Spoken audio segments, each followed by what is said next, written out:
For those of you who don't know me, my name is LiAnna Davis. I have been sending you a lot of emails, and I am the chair of the Wikipedia and Education User Group, which is the organization that has put on the program for this conference and done the organization in conjunction with our dear friends at Wikimedia Colombia.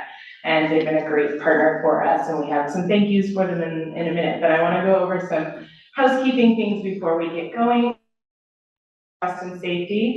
I have the links here for the Universal Code of Conduct and Wikimedia Colombia's Friendly Space Policy. You guys have all received these by email. You checked a box when you registered that you accept.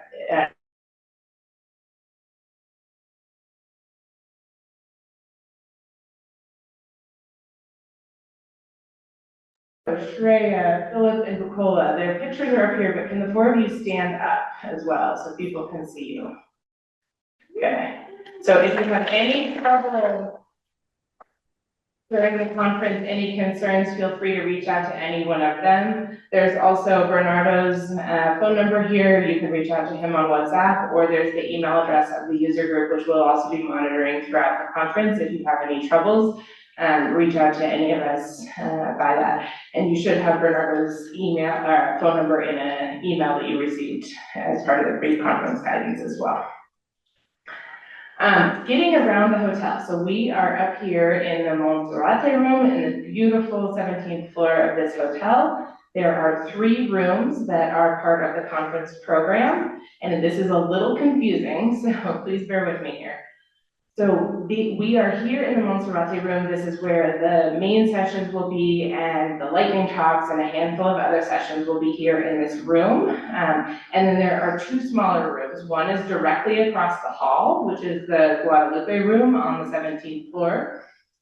And then the meals will be served. Many of you were here for dinner last night. It's down the hallway a little bit more in the Salon Presidencial, and we will be having lunch and dinner there tonight as well. So please join us for those. We also have a 3rd room, the Golfistas Uno, which is on the 3rd floor. And so this is a little complicated. So to get there, you will walk down the hallway, the long hallway to the other side of the hotel, and there will be a bank of 4 elevators there, and you will take one of those elevators down to the 3rd floor, and then you will have, I think, hopefully folks there to guide you to that 3rd floor room. So one of the things that we wanted was specifically to have rooms that have natural light for those of you who have flown long distances and are dealing with jet lag. So hopefully the natural light will help, but the part of this is that there will be a little bit of movement between the hotel and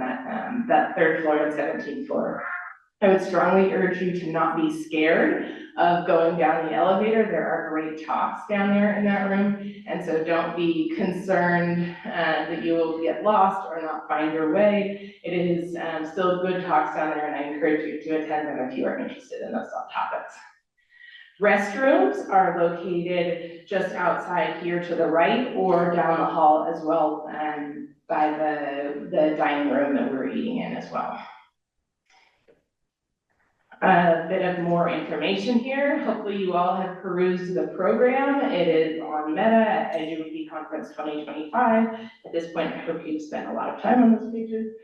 Our Commons category is category EduWiki Conference 2025. Please take lots of photos and upload them, but please be aware, folks who have a red dot on their badge, on their name, mine doesn't, but folks who do ask that photos not be taken of them. So just be careful when you're taking photos of people and look for those red dots on badges and don't upload those photos. If you want to post on social media about the conference, the hashtag is hashtag EduWiki25. Telegram. So we had a Telegram group for this conference that somehow mysteriously disappeared yesterday, and we don't know quite how. I don't think any of us did it, but it somehow disappeared. So we had to create a new one last night. So our apologies for that. That was an unexpected occurrence. I'm not sure what we really did wrong there, but we have a new one, and hopefully that won't happen to this one as well. I sent it around in an email yesterday afternoon, but if you have not yet joined it, this is a hashtag that will give you, or this is a QR code that will give you the link to the new Telegram channel, and we'll be posting updates and guidance and helpful hints along there. In there, it's also an opportunity for you to connect with other people, and if you're looking for friends to do a social activity or something, feel free to invite other attendees along using the Telegram channel. And it's the primary way to communicate with other attendees other than saying hello to them in person. I want to take a quick note. We have a number of participants here who speak either English or Spanish or both. Budget limitations meant we were not able to provide live translation in this conference, and so I'm particularly sorry about that. We're very excited to be in a Latin American country, but we unfortunately will be doing this entire conference in English. If your English is not perfect, please feel free to use a phone or any other devices that are helpful to aid you in your translation. Take pictures of slides, run them through translators, whatever is most helpful for you in order to make this conference accessible for you. We encourage you to do that. And then there's a number of people in this room who speak both English and Spanish. And so I'd like right now, if you can raise your hand if you feel comfortable helping anyone translate between English or Spanish. Okay, we've got about 20 or so people in here who feel very comfortable translating between English and Spanish.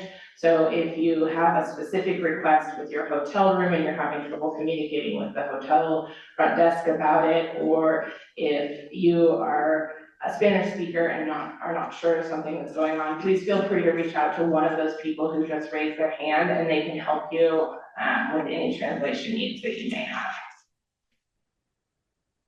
A few reminders here about Bogota as well.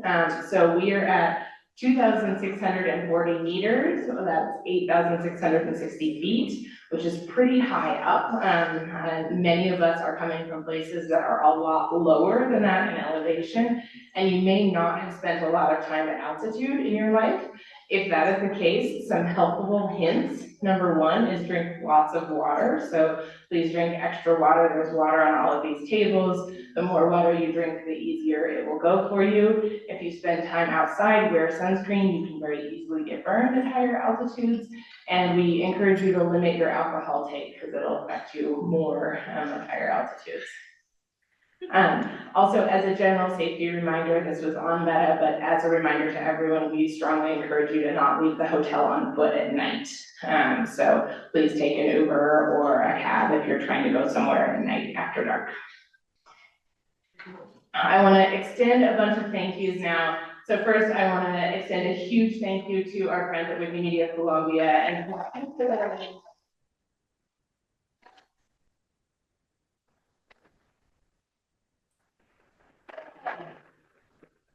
so particularly Bernardo here in the front, who many of them are they love cuddles and deeper investments and all of the work of the hotel.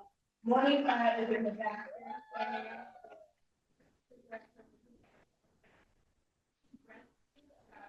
Of our visas personally from the embassy in Ghana after they declined all of them, and she made a heroic effort to get them back. And so all of our participants from Ghana and Nigeria are here. Thank you for their efforts.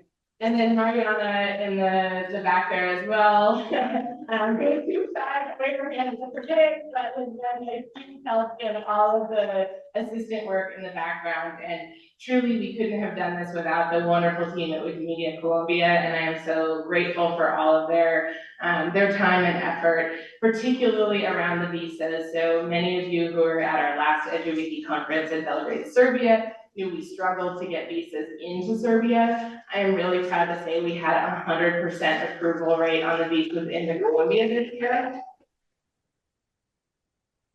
Unfortunately, we did have some participants struggle with transit visas. It turns out it is very difficult to get to Colombia without transiting through the Schengen area for participants, particularly from Sub-Saharan Africa and and Southeast Asia. And so we ended up with some participants being unable to receive transit visas, which was something we had not particularly mapped out the flight routes that participants would be able to take. And so I do want to apologize. We had 5 participants who were unable to make it because of that. But I'm still really grateful for the work that Wikimedia Colombia did on the visas to get everyone here to Bogota. So thank you to their team. Thank you for them for recommending this wonderful hotel and for all of the organizational work on getting us here on the shuttles and arranging the meals and arranging our fun social activity on Saturday. So they deserve a huge round of applause for all their hard work.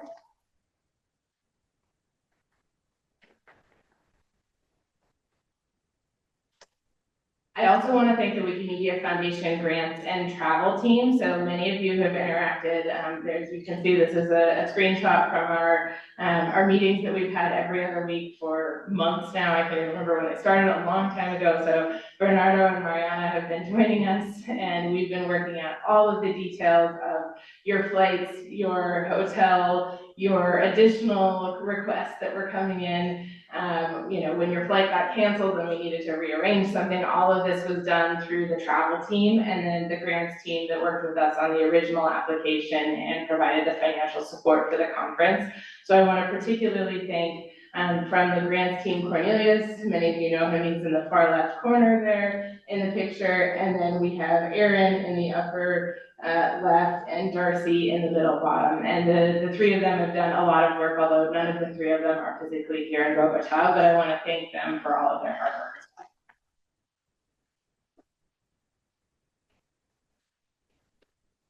And then finally, this is your core organizing team of this conference. This is the Wikipedia and Education User Group Board. So I'm going to have each of them stand up. In the picture from left to right here, Ziko. Wow. Sarah. Bella. Bella.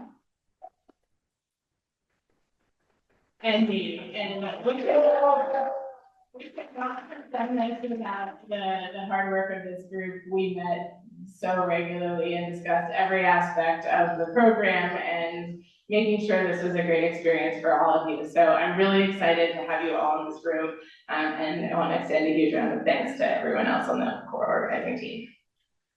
And then finally, this wouldn't be possible without our incredible scholarship and program committees, many of whom are here today. If you are here, can you stand up for either one of these sessions so that we can give you a round of applause?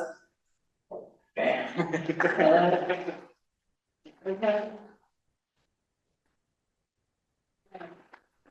Thank you. So the scholarship committee reviewed 237 submissions, which was a huge undertaking. And so you should feel quite honored if you received a scholarship to this conference, because there was some incredible competition here, and they did a really incredible job of moving through all of those. And our program committee reviewed 73 submissions and accepted almost all of them. And so we're really excited about a really vibrant program. And I'll talk a little bit more later in this opening session about what the program looks like. But thank you to those committees. Okay, and with that, the housekeeping is done, and I will turn it over to Bernardo. Buenos días a todas, todos, todes. Good morning, everyone. Welcome to Bogota. Welcome to EduWiki 2025.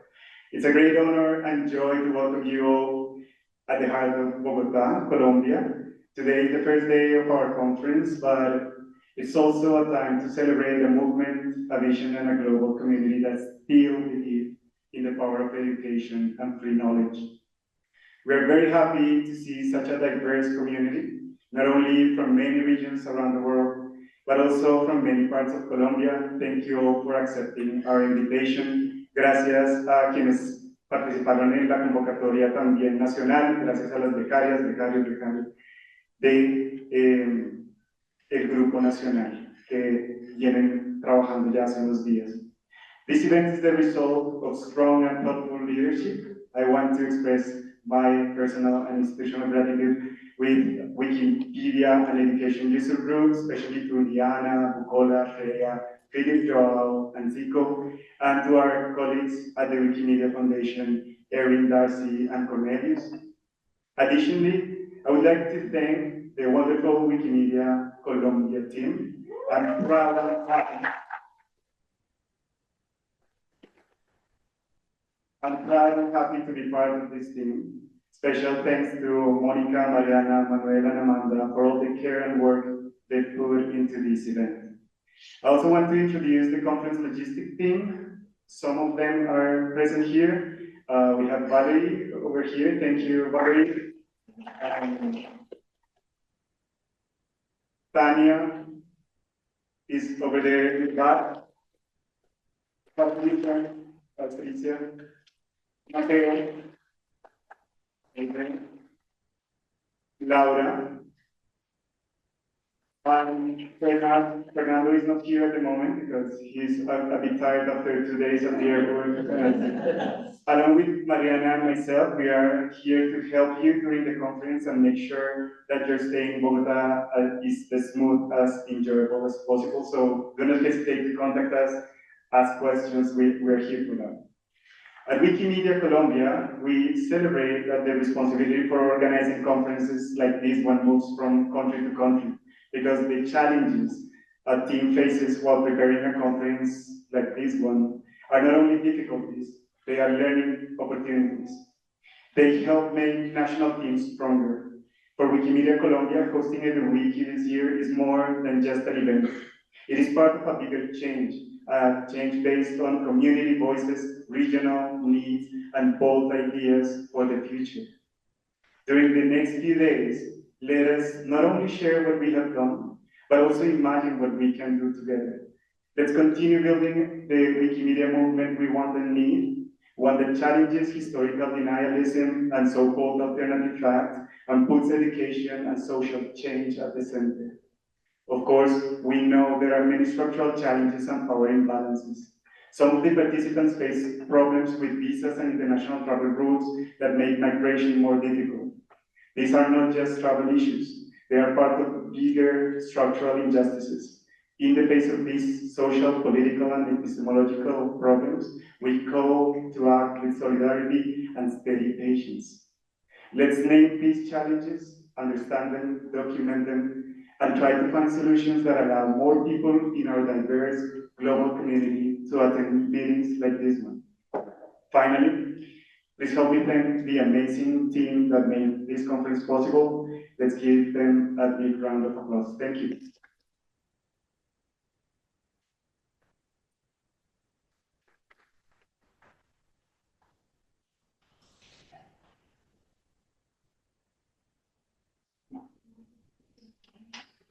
Wow, hello. It's a big honor to be here. This is quite a CinemaScope audience, but I hope we will manage. Slide. Click this slide. Click. Oh, sorry.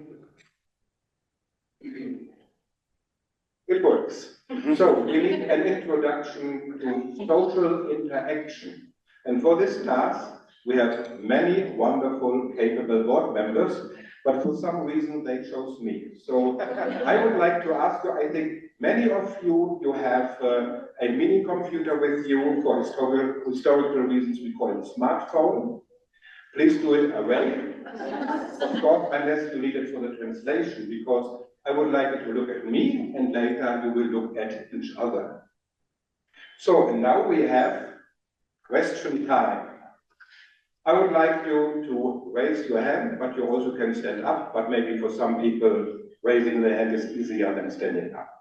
So, my questions are, for starters, who of you is here of course, is for the first time at a Wikimedia, at a Wiki, I can't read and speak at the same time. At a Wiki conference, the first time. This is the first time. Please raise your hand. Welcome. Great that you are here. Are there people who are for the second time in a conference? Okay, there is still quite many, yes. And now I don't dare to ask the third time. Yes, yes, yes, and I know some of you, I'm quite certain, because earlier there were other conferences and we are not quite sure, do they belong to the history of this kind of conferences? But if you would say 4 of some kind, international, yeah, then, okay, this is thin ice, I stop asking. Who of you is a school teacher? Yes. Recently or now or in the past? Quite many, yes, lovely. My wife is a school teacher. University teacher who works at a university or a similar institution. Yeah, the name can be given. Oh, quite a lot, quite a lot. Wow, wonderful. And who of you is a pupil or an apprentice or a student of some kind? Please. Okay, wonderful. Yes, I congratulate you for being young. And now, who of you works for some kind of education program of a chapter or another kind of affiliate in the movement? Yes? Wow, wow. Hey, it's a professional meeting here. Wow. Wow. Who of you is from Colombia in the program? Working there, they had people working for there? Yeah, 4, 5, something like that. Yeah. I think the question wasn't clear. Education program. So now when a chapter affiliate is having a structured approach to educational activities. I think Mariana and Yeah. Okay. So from any country who? So okay. Please put your hands up, because I would like you to have a close look on these people. They are working on something. Something you would have to ask them, and I'm very sure they like to answer to you and explain to you how you can join a program, and they know a lot of people, they know other people. And from which country? Can I ask you? I know, Bernardo, you're from Colombia. You are? Me? From Spain. From Spain, wonderful. Argentina. Argentina, wonderful. Serbia. Mexico. Turkey and India. Please. USA. Please. Bolivia. Wonderful. And I only see your hand. From Indonesia. Wonderful. So, if you have any questions about these programs, if you want to connect to each other, this is the opportunity. Who of you speaks English as a non-native language? As a non-native speaker? Wow, so many. Non-native speakers of English are best. Not speaking English, but allow me to say something about this. When I prepare a speech in English, I quite often use the German-English dictionary. So to be sure, is it a good word, which is the correct proposition, and quite often I already know the word, but I want to be sure, and often I reminded them. But sometimes I do not know the word, and then I don't use it. Because if I don't know it, maybe many people in the audience don't know it. So in all those years with lectures and the videos I make, I have learned the most important thing is simply that we understand each other, and not that we imitate some ideal native speaker. Well, to say it this way, you say tomato, I say tomato. And now, please be very honest. Who of you, who is eloquent and a good observer? And please, not be modest, don't be shy, please. Who? More of them. No, it's not just you say it. Who is eloquent and a good observer? I must give it some time. Please, don't be modest. That's all the time for hands. Yes. More and more. James, you are eloquent and a pro. Okay. Bukula, these are the volunteers for the EduWiki newsletter. In other words, we would like you, if you go on, that you write a blog post or something about this conference for those people who are not here. Yes. And now it's conversation time. I wait a little bit, you can read it, because reading and listening at the same time. No? And the next 5 minutes, so we will see how much time we actually have. I would like you, also using all the space that we have here, for the next 5 minutes or maybe more, depends on how long my introduction was, talk to at least 2 different people, maybe people you don't know, and then please talk about the 2 following topics. The first topic is, when you were at school or university or in an apprenticeship, maybe you remember that sometimes a teacher did something that was not okay, or where you now think it was not appropriate, or if not, it doesn't have to be something extreme, but simply that you think this wasn't the style of education I find okay. And the second topic is, please share a memory when you think, well, there was something that a teacher did that was very good, and I want to do it myself. So these are the 2 topics. I would like you to use all the space, find 2, 3 people, and share your memories. Yeah, and that was all for me. Thank you.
Okay.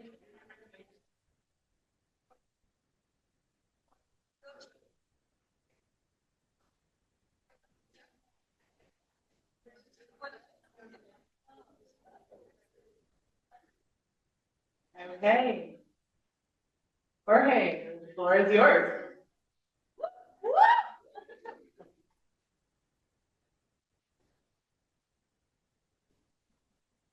Yes. Yes.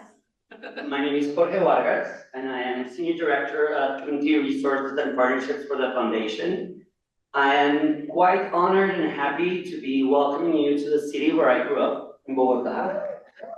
Although I left over a decade, it's such an honor and such a pleasure to be here talking to you in front of the mountains and the buildings and the brick that it took me for many, many years.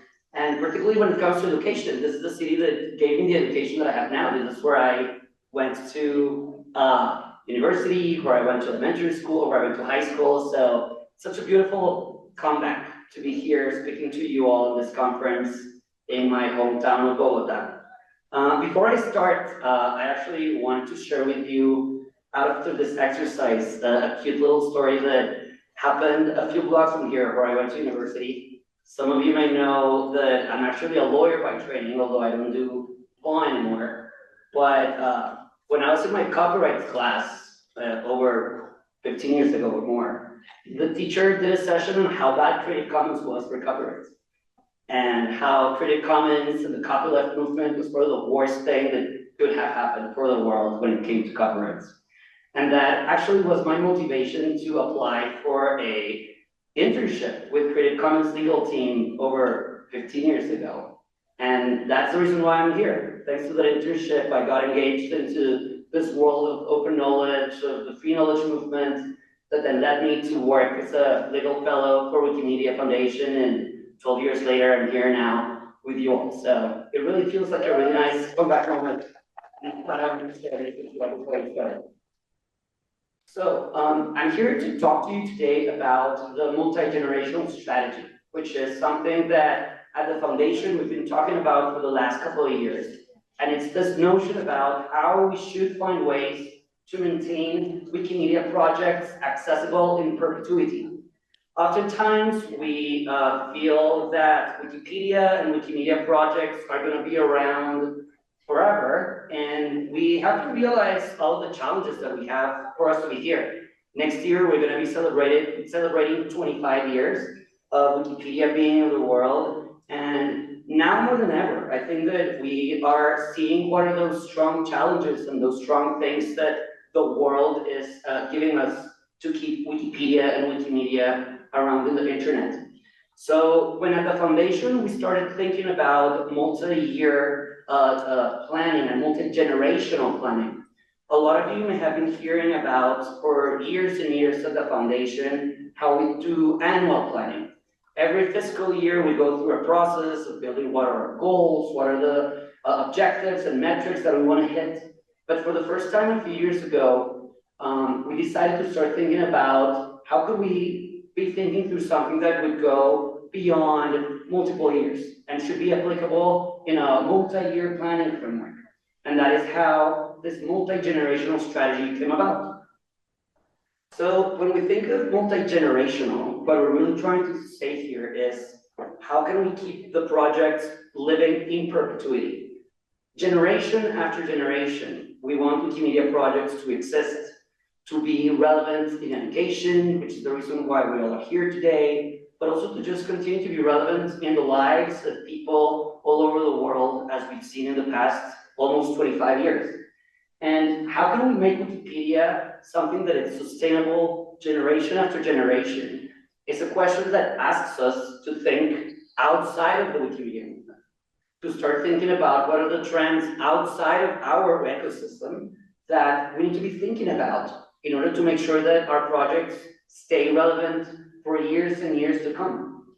That's part of our mission at the end of the day. We want to make sure that open knowledge and the free knowledge movement stays forever. How can we do that? And the first way of doing that is to look at why it is relevant to take this multi-generational approach. So when we're thinking about that, we're thinking about four big things that we see as challenges or threats for the idea of keeping Wikimedia existing in perpetuity. The first one is the idea that, as you may know, in the last couple of years, there are very strong changes about how people are accessing information.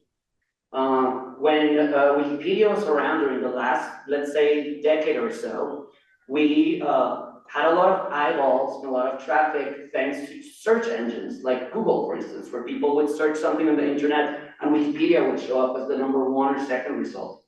But new generations right now are using completely different mechanisms to access information. In this day and age, things like ChatGPT or even models like social media platforms like TikTok or YouTube platforms like YouTube are now the way in which a lot of the younger and newer generations are looking for information. And if we don't think about that, we are probably not thinking how we can continue ourselves in perpetuity in future generations.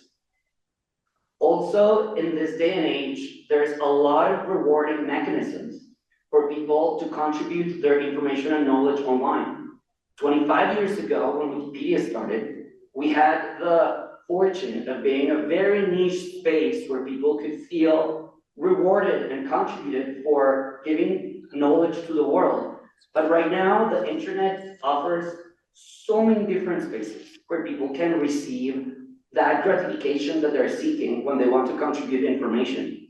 Gaming platforms, like things like Discord, things like TikTok, things like blogs, like there's just so many spaces where people can spend the same amount of time they would spend on Wikipedia, giving that information somewhere else. Right now, we also live in a place where content is contested over and over again. Information is challenged, misinformation, disinformation is rampant, and we are in a place right now in history where content veracity is challenged more and more and more. And we need to be thinking about that if we want to make sure that our websites, our projects continue living across generations. AI is also something that is making things even more explicit when it comes to the disinformation and misinformation battles that we're thinking about. Finally, regulation, governments, different jurisdictions in the world are making sharing content and sharing information more and more challenging. There are threats in the US, in the European Union, in all of our countries all over the world that are actually challenging our model on how Wikipedia and Wikimedia projects work. So if we think of a multi-generational focus, we need to be thinking outside of the Wikimedia movement and thinking what is the world that we're living in right now and how can we tackle those from the work that we can do in order for it to stay around generation after generation. So when we think about what should we do in order to tackle those different challenges, we were thinking about three main pillars, or three main pieces that we need to be thinking about. One is this idea that we really need to double down on Wikipedia. Wikipedia is the flagship project that we all know and love, and although we have many other projects, Wikipedia needs a lot of attention as being the source for a lot of the encyclopedic content that lives around the world and that gets reused by a lot of third parties. So we need to continue our focus on how product and tech in the foundation and outside in general with the movement continues to be supported. We also needed a big, strong reality check on our revenue model. We've been very fortunate and grateful that our fundraising model has been successful for over 2 decades, but that's something that we also need to continue revisiting over time. We've been seeing how things change, how people donating trends change and are different, and how we need to make sure that we can maintain our projects financially and fiscally.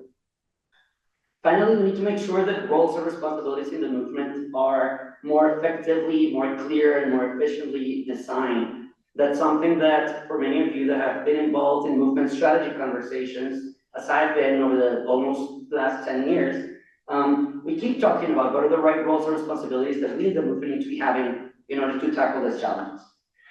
So we came up with 4 pillars that we are using in the annual planning processes for the foundation and that we just want to keep talking in the context of this idea of this multi-generational strategy. The first one is this idea of how we can be part of shaping a changing internet. The internet is changing every day, every week, 5 years ago, we were not even in a world where we would imagine large language models, AI being part of how we're consuming or creating knowledge. And we need to make sure that the future of Wikipedia exists for future generations by making sure that we are part of the discourse on how the internet is changing. So for instance, how can we make sure that Wikipedia continues being a destination? Something that we're seeing more and more with things like ChatGPT, for instance, is that Wikipedia is no longer the destination where people are getting their knowledge when a third party is already providing the information that they're looking for. How can we ensure that people continue to encounter Wikipedia directly is one of the big challenges that we have to continue in order for us to remain relevant. How we continue finding future audiences, new audiences. Something that we keep hearing over and over again is how our movement is aging. Many of you have been in this movement for many, many years. I've been for more than 10. Many of you have been more than that. And we're all aging. How are we attracting new people, particularly those that are starting to use the internet in a very different way? And finally, how can we continue to be, as we're calling it, a dance partner to artificial intelligence? How can we actually work with it and not against it in a world where we know that AI continues to be dominating how people consume and use information? Another way that we think one of the pillars that needs to go across the way in which we plan is the idea of funding the future of free. And this is speaking to how we want to maintain the financial stability of our movement. We need to find ways in which we diversify the revenue that the Wikimedia movement lives on. So far, it's been the majority of living on fundraising efforts all over the world, but in situations where money continues to be more scarce, where fundraising continues to be more challenging, we need to be thinking, what are the ways in which we as a movement can also strengthen the way in which we can financially be more strong and more robust for generations to come? There's also ways in which we need to continue working on our nonprofit best practices, particularly in a world where those nonprofit best practices are being challenged by current administrations, by current governments that are making us rethink if our way of existing actually makes sense in a world where free knowledge and education is at risk of getting funds being cut, of getting funds and grants and just overall support getting backtracked by officials. So this is where we need to continue to be thinking that long-term sustainability of our movement from a financial model.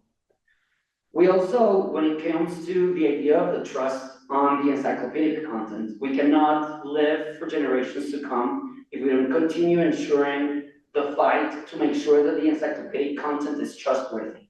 How can we continue to show that Wikipedia is an unbiased, neutral, and verifiable way to obtain information? How can we make sure that the world continues trusting Wikipedia as a source of knowledge?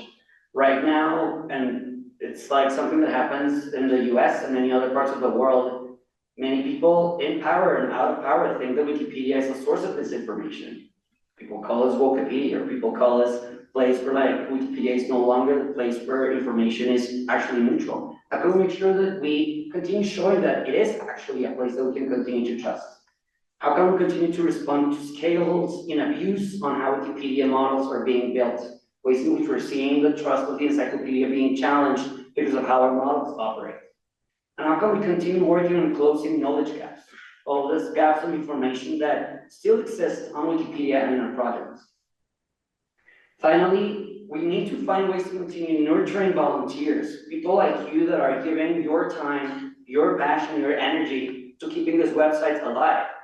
We're not going to be around for generations to come if we don't focus and nurture our volunteers.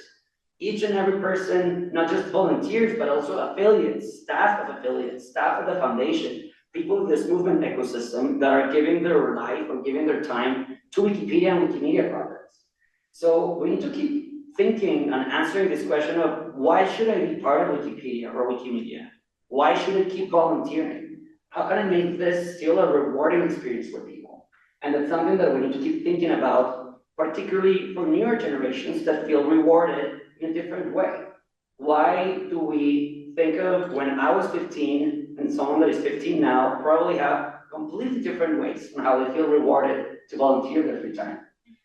And finally, how can we focus our volunteer development in youth populations that are growing? This year, we celebrated for the very first time a youth conference that took place recently in Prague, in the Czech Republic. I don't know if someone here was there. I see someone there, a few people there, right? Of younger people. I mean, we're not that young in this room. And we're not getting any younger, and we need to be finding ways to get all those youth, those younger folks coming to us. So finally, and this is kind of like this fifth way, is like we need to make sure that the lights are still on, that the infrastructure is still working. And that is one of the main roles the foundation continues to have, right? Like, how can we make sure that the projects work, that the software is maintained, where there's still a lot of gaps, where there's still a lot of things that need to be improved, where there's still a lot of problems and investments that need to be made, but still, there needs to be that in order to ensure that there's sustainability in the community, that LiAnna continues to be sustainable as the platform in which we are all working on. And finally, how can we make ways for the metrics to continue to be accounted? How can we continue to make sure that we're looking at what's happening, and how can we tell the story? So with that, I just wanted to leave these 5 pillars or these 5 ideas as inspiration to you all for this weekend to think, how can we bring our work in education, our work in Wikimedia projects with a lens of 2 things. How can we make sure that this is something that is relevant for generations to come, but also, how can we make sure that we're not just living within the Wikimedia bubble, and we start seeing and we continue to see all of those external things happening in the world that at the end of the day ask us, what should we as Wikimedians be doing for the world? What is our job right now for the internet that continues to change? So thank you very much. Muchas gracias. And welcome to EduWiki. Thank you.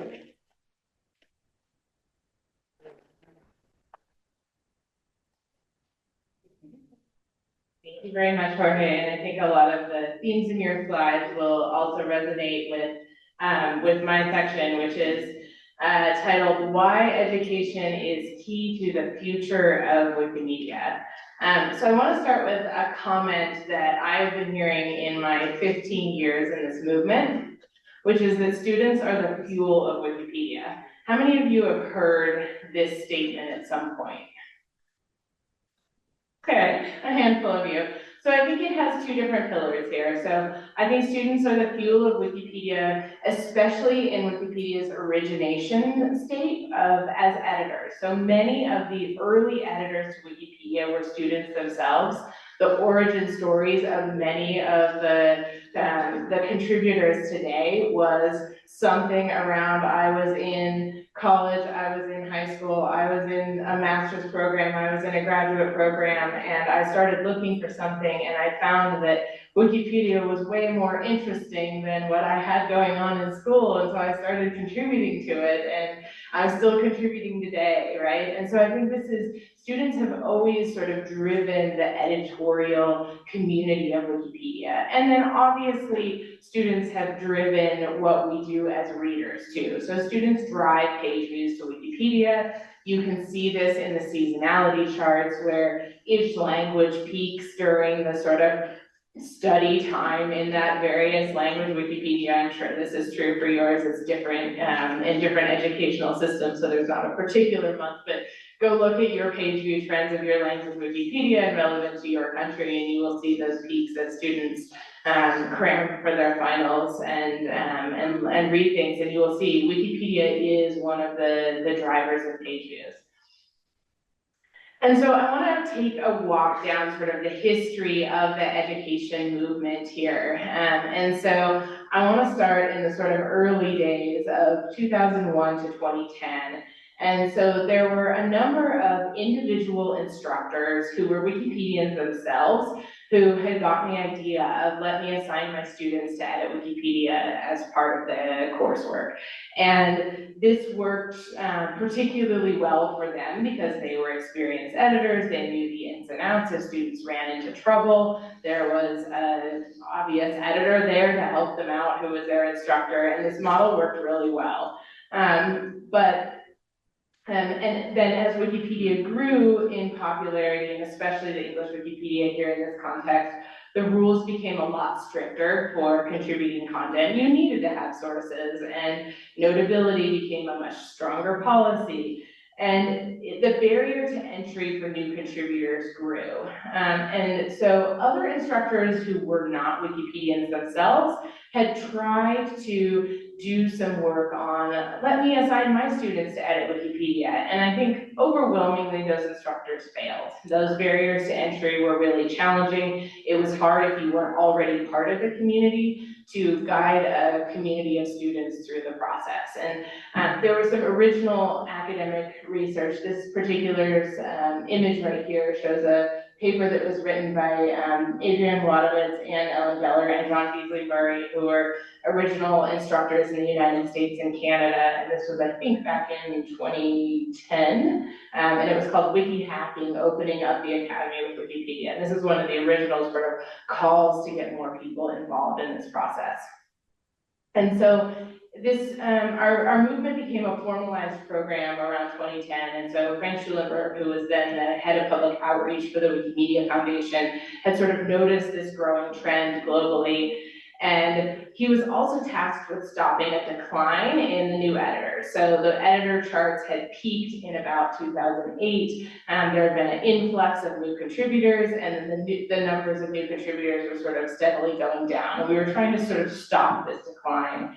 And so Frank saw the education program as an opportunity to bring in new contributors and have it be a path to growth with appropriate support from people who knew what was going on.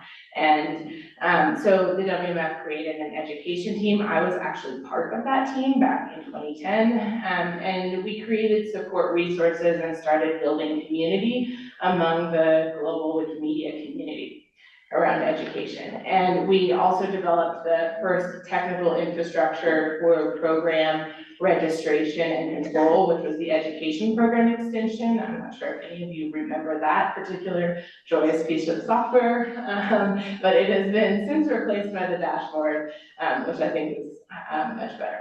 And not just because my organization built it. So I want to talk a little bit about the history of education meetups in context with this.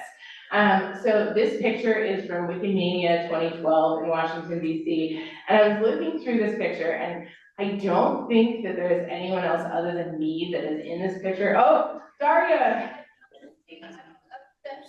You were definitely there. Okay, awesome. So there's at least one person. So I want to tell you the story behind this picture. So I was working for the Wikimedia Foundation at the time as part of the education team, and I had been tasked with putting together like a meetup for the people who were doing education globally around the world at Wikimedia in Washington, D.C. And I was like, great, I emailed it around on the education list. I encouraged lots of people to sign up on Meta, and we had a whole sign up list, and it was great. And I had about 25 people who signed up, and I said, well, that's wonderful. Maybe there will be a few more people who will show up, so I'll order food for 40 people. And so it was supposed to be a dinner. And then I worked with, this was at the organization, the Sailor Foundation, who was in DC at the time, and they volunteered their offices. And so I was like, this will be great, it'll be this small meetup.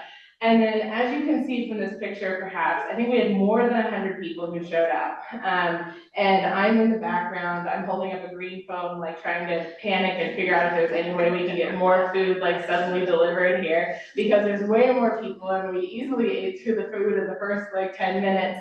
And I think what this moment to me in retrospect shows is that there was power in community and there was interest globally in building an education community. So this was not just the 1 or 2 people or 25 people who were enthusiastic enough to sign up on that ahead of time. There's a whole community of people who saw the value of this and who wanted to build out programs in their own countries, who wanted to do the education work that we are doing here today. So these meetups continued. This picture is from the Wikimedia Conference 2013 that was in Milan, Italy. And I think Philip and I are the only ones in this picture who are still part of the movement today. We all look much younger. But I think this was sort of the first, like, let's make this a structural thing where we actually do learning and we had presentations and different people presented what they were doing and what their barriers were and what they'd learned, sort of very similar to this conference. It was a pre-conference sort of one-day workshop, and we found this to be so important for that sort of global sharing of ideas and learnings. And so based on this, we created what we originally called the Wikimedia and Education Collaborative. And so this was a group of program leaders who were doing education stuff around the world. And we had a kickoff meeting in Prague back in 2014. And so we all gathered and we created this group that turned into, eventually, it had several additional meetings after this and turned into the Education Cooperative, and then that turned into what is now the Wikimedia and Education User Group. So our user group has its foundings back in this group, and the idea has always been to bring program leaders from around the world and share our ideas with each other, share our learnings with each other, with the idea that together we can make a difference and we can learn from each other and make our own programs more powerful by sharing that cross-cultural and cross-country learnings. And I think we continue to kind of grow more globally. This is our user group's logo. The AFCOM officially approved our user group in 2018, and then with the expansion of the Wikimedia Foundation grants program, education programs became a lot more quantified. So the focus really became on like, how many students are you bringing in who are new editors, right? How many articles are they editing? And I think we all got very sort of focused on the numerical values of the programs that we were running, because we were trying to align them specifically with what the Wikimedia Foundation grants team was looking for. And that's important. These quantified numbers show the impact and the value that we bring, but I think we missed a little bit of something here. So let me keep going. We continue these education meetups. Where's our Basque community over here? Galder, poor organizer. The Wikimedia and Education Conference, this was before we called it EduWiki, when Ziko had people shaking their hand, maybe. This was probably wasn't quite called EduWiki yet, but I consider it part of the EduWiki. So this was in 2019 in the Basque Country, and many of us were here. I think there's a lot more of a group who was able to join for this one. And I think this really, you can see these pictures in each of them, the number of people in the room grows, right? As we have a broader and broader community of global education people who are participating. And then 2 years ago in Belgrade, Serbia, where's my Wikimedia Serbia folks? Did a great job putting on with this conference. That I think even more of us here in the room were able to join from. And I think the value of these conferences and there's so much value to these conferences, but I think one of the things, that is a different slide that I did not think was here. Okay, so sorry for having too long ways to edit to my slide. So we are in the next phase of sort of building this process out. So I really think, okay, so Joelle definitely added this.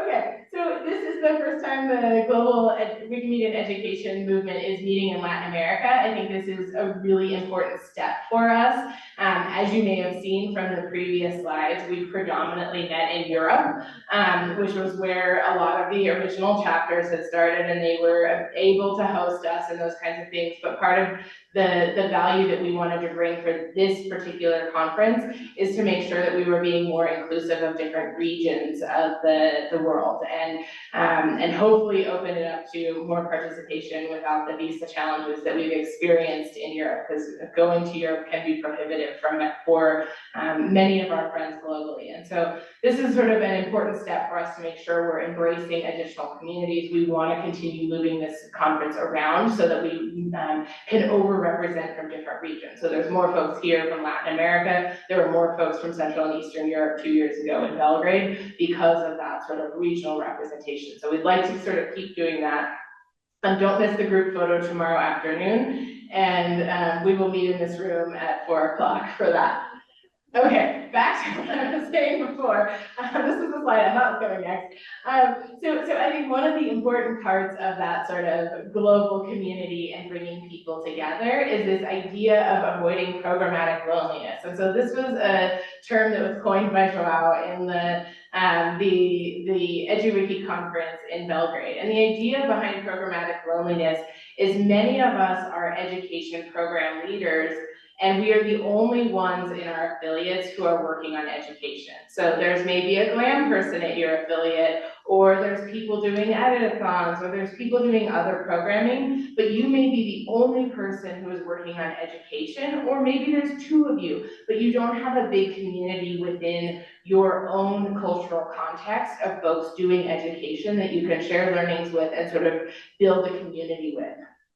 And without connections among other education programs globally, you experience that programmatic loneliness. If you have these challenges, you don't know sort of how to overcome them, you don't know who to talk to. The other people in your affiliate are wonderful human beings and they're all great Wikimedians, but they don't know anything about the education program, and they can't help you sort of get through those education program specific challenges. And so with the regular connections of conferences like this, both online and in person, we can build relationships and connections. So I task each one of you with meeting somebody you have never met before from this conference and forge a relationship that you bring back home with you. We can share our successes and learnings. That's sprinkled throughout the program, but part of the value of what we bring to this conference is also the informal learning opportunity. So we will have a coffee break just after this. Start talking with people you don't know. We have long breaks, long lunches with the design to have you have those informal conversations where you learn from each other. Be inspired by other people's ideas.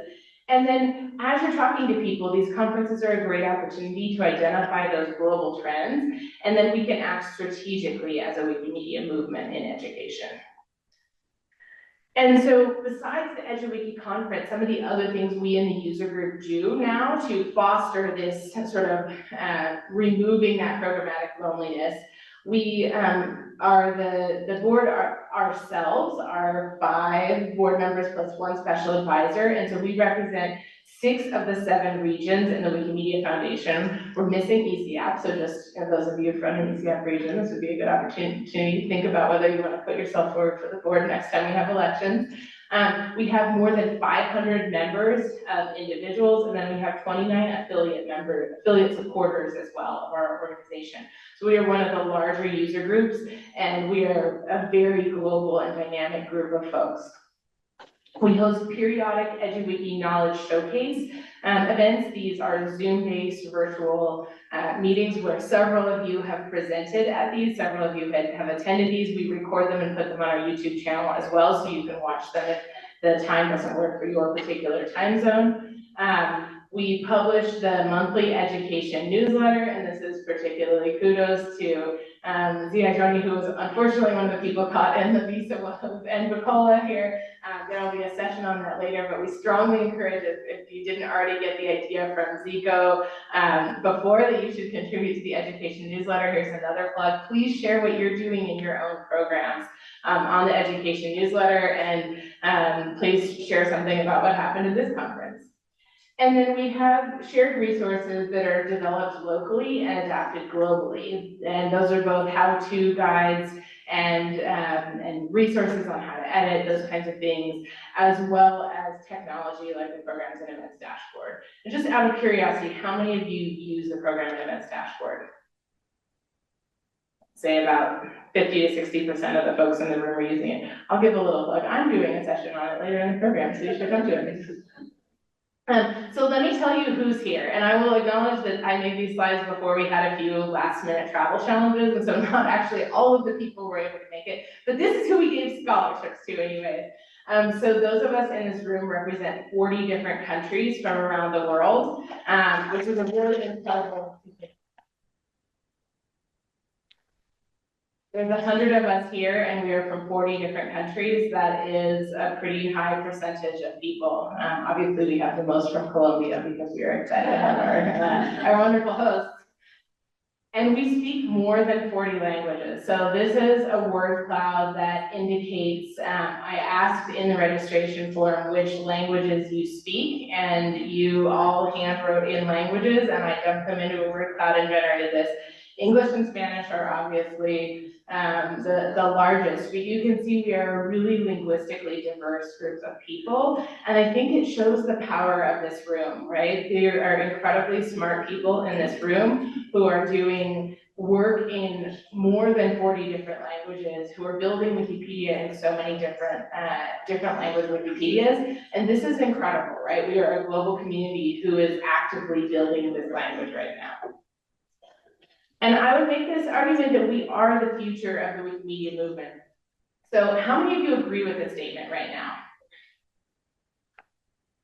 Okay, I'm gonna see if I can convince the other 50% of you who didn't raise your hand yet, if I can get you to agree with me by the end of this. All right. So first off, I think we bring new readers. So this is where I sort of tied into what Jorge was just talking about, right? So many of you run one of the editions of the Reading Wikipedia in the classroom program. How many of you have engaged in this in your country? Okay, we have several people raising their hand. So this has been really instrumental in bringing new readers in, and particularly it has been really instrumental in bringing in young voices. And so this is a slide from the January 2025 Wikimedia Foundation Brand Health Tracker, and they're looking at the trends of Wikipedia usage across a bunch of genders and income level, and then particularly age, which is the one that I was the most interested in tracking. And so those of us who are the sort of veterans of the Wikimedia universe who end up in the middle and further right side of this slide in terms of our age, remember a time when Wikipedia was just used by everyone and you could just say, oh yeah, Wikipedia, and people got it. But you see this sort of decreasing trend, especially in that 18 to 24-year-old range of people who say they use Wikipedia regularly. And I think our programs can help counter this, right? We are out there, we are the ones reaching the young people, we are reaching them in primary school and secondary school, in higher education, we are reaching them and teaching them the value of Wikipedia throughout the programs that we're doing. And this is particularly true in the rise of our competitors for these particular people. And so we've got TikTok, we've got YouTube, we've got Instagram, we've got ChatGPT. These are the tools that young people around the world are using instead of Wikipedia. And so our programs can exist to show them the value of Wikipedia in conjunction with these tools, right? Of not using them instead of, but using them in collaboration with. And I think this is a critically important thing for all of us to take back and bring to the youth in our countries. Whoa. Well, that we got a very quick, okay, I'm gonna set that down. So we also bring new editors. So many of you participated, this was 5 years ago now, which shocks me that it was that long ago. So when I was creating these slides, I decided I needed to update this again. But back 5 years ago, I asked everyone in the education community to send me all the usernames of the new editors that you had brought into the Wikimedia universe during 2019 to 2020. So the sort of traditional July to June timeframe during that time. And then I had the Wikimedia Foundation's research team run this against the new editors. And what they found was that 10.4% of all of the new active editors that have come in to all languages, all projects across the Wikimedia universe had come from our programs during that time period. And I think we didn't collect it from everybody, not everyone sent in their usernames. And so I think even given that, the fact that 10% of the new active editors globally are coming in from the work that we are doing means we are critical to the future of the Wikimedia movement. This is a huge percentage of all of the new editors that are coming in, and it's all of us in this room that are helping make this happen. And I want to talk for a minute. This slide is actually about the English Wikipedia and my own personal program. So I work for the Wiki Education Foundation, which runs the education program in the United States and Canada. And we actually had noticed a particular trend. This is the seasonality of new editors on English Wikipedia. You can see that sort of peak that I was talking about and then the decline. And you can see the blue line is editors not from our program, and it's kind of hard to see, I'll apologize for this, but the sort of orangish line on the bottom is the new editors from Wiki Education's program, and you can see the seasonality peaks here, right? Like the start of the academic term in the United States is January and September, and so you see these peaks as we bring in the new editors, and there's even a point where we brought in more new editors through our education program than registered for English Wikipedia all globally around the world. Right? And that's an incredible statistic. So this chart is very important at being able to show the impact that we can have when we're operating programs at scale and making a real difference in the new editor numbers for Wikipedia globally. We are the ones who are bringing in these new editors, and we are empowering them to contribute to Wikipedia, and we are helping solve those gaps. And that's true all over the world. So I took these pictures from the education newsletter. Maybe you're sensing a common theme here. I thought I was being great and was going to take them from the most recent edition, and then Bacola got out there and published one while I was on the plane on my way here. So now these are from the previous edition. So some of your programs are in here. But I think this just shows the importance of the work that we're doing globally, right? Like we've got education programs running all over the world, and we're bringing students and young people in and teaching them about Wikipedia all over the world. And then we're bringing important content too. So because Wikipedia is a volunteer-driven project, content is strong in areas where volunteers are most interested. And this is natural and normal. And English Wikipedia is my home wiki. For us, that's military history. And in other language versions, that may be something different, but it oftentimes is not the sort of academic content area that higher education and the K-12 space can actually bring content to. So this leaves out the content in those educational areas versus the popular culture stuff where people tend to work on. And because education programs work specifically with instructors, we can target recruitment of people who are teaching where those content gaps exist in the different language Wikipedia. So think about sort of where your language Wikipedia has its content gaps and where can you work with teachers and instructors in those languages to bring people in to fill those gaps. And our content editions are overseen by subject matter expert instructors who can help ensure it is high quality and backed by the most reliable sources. So this is one of the other powers that we have, is we have these subject matter experts who can give us value. And then given generative AI's increasing reliance on Wikipedia content as the source of human-generated knowledge that powers their large language models, programs like ours will have an increasing importance in the future of Wikimedia. And we have several talks in this session, in this program about generative AI, so I encourage you to attend those. And then content is also critical for the donation banners, model of fundraising for our movement, and readers donate because Wikipedia provides them high quality content, and in many cases that content is coming from our programs and from our students. We also help address educational inequities globally. So the digital divide between the global minority and global north and global majority, global south countries continues to grow in the area of education. This chart shows the percentage of individuals using the internet by region and the growth between 2019 and 2024. And you can still see we have large gaps here, and as an open educational resource, Wikipedia can be one of the key ways to help shorten that gap and address those educational inequities. So we are the future of the Wikimedia movement. So I'm going to ask for a show of hands again now that I've gone through these. How many of you agree with this statement? Okay, look at this. We've got a much higher percentage. So, and I think it's not just this transactional impact of sort of X students edited Y articles, and we can help transform the Wikimedia movement into its next phase as well.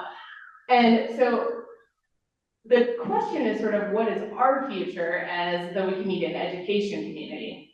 So back in Belgrade, we had a separate track where we were creating a common vision for our movement, and we identified shared needs across the different programs globally.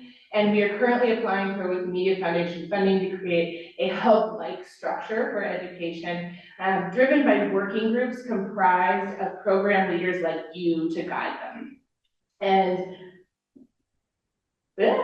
So we had a pre-conference session that many of you attended last month to set the stage for this event. And then tomorrow morning, we will be doing a session in here where we will all work together to create a shared understanding of the path forward. And I really encourage every one of you in this room to participate and help drive us forward. And then while we're on the subject of the program, I have a few other important program notes here. So the main room here, how this program has been designed, the main room here contains themed talks. So we've got tracks around generative AI, around healthcare, around research, and they will also be recorded in this room. And then the other rooms contain more interactive workshops, stuff on global trends and more. On Sunday, there will, in addition to the opening session Saturday I just talked about, on Sunday, there will be a great session here on youth and Wikimedia. Each day wraps up with a closing session here in this room, so make sure you come back at the end. And I want to thank specifically everyone who is presenting, but please stick to your allotted time. We have a very tight program. We try to get everyone's submission in. And I'd like to specifically ask everyone here to help the presenters with the timekeeping. And so there will be little sheets in the room, especially if you've got a scholarship to come here. In one of the sessions you're sitting in, volunteer to help the person who's presenting by holding up the 5 minute, the 3 minute, and then the sort of stop sign so that we can keep on track with the schedule. And that is it for me. To be doing my part, and I think we don't really have time for questions, but let me give one update about the coffee break, which immediately follows here. I think we had a problem with the vegan option at dinner last night, and our apologies for that, but there will be a vegan option for the coffee break today. You just need to tell the servers that you are one of the vegan participants to get the vegan one. Is that right, Bernardo? Okay. All right. Yes. And thank you, LiAnna. I don't know if every one of you can hear me. Can you hear me? Yes. Okay. My name is John. I'm a volunteer from Wikimedia Colombia. Proud volunteer. I have a question about the future, the loneliness. So, teachers are lonely all the time. You know. The restrictions on using cell phones and even technology in the classroom is a trend in some countries. For example, right in Colombia, in the top status, they are starting to avoid using cell phones in the classroom. You know, it poses a challenging in using Wikipedia projects and Wikimedia projects. So, how can we tackle this kind of problems or facing this one? Can we, for example, include families? Can we include the people around the neighborhood? I don't know if it's a good question. Thank you. Thank you, John. So I'm actually going to turn that back around to the room here, because I think this is one of the valuable things of this conference, right? Is if you have faced a similar challenge around the educational institutions you are working with forbidding the use of technology like mobile phones or computers in the classroom, how are you still doing your education programs? And if you have an answer to that or some suggestions or some thoughts that you want to share, please reach out to our friend over here during the coffee break and that is immediately following this. And this is the exact kind of thing that I think this conference is great at for sort of building those shared learnings across different cultural contexts. And I think not one of us here are the experts, so I don't want to I could give you my opinion, but I am not an expert on this. We all collectively are the experts on this, and so I want us all to come together and share our learnings around things like that. Thank you. Okay, I think it is time for coffee. Thank you all.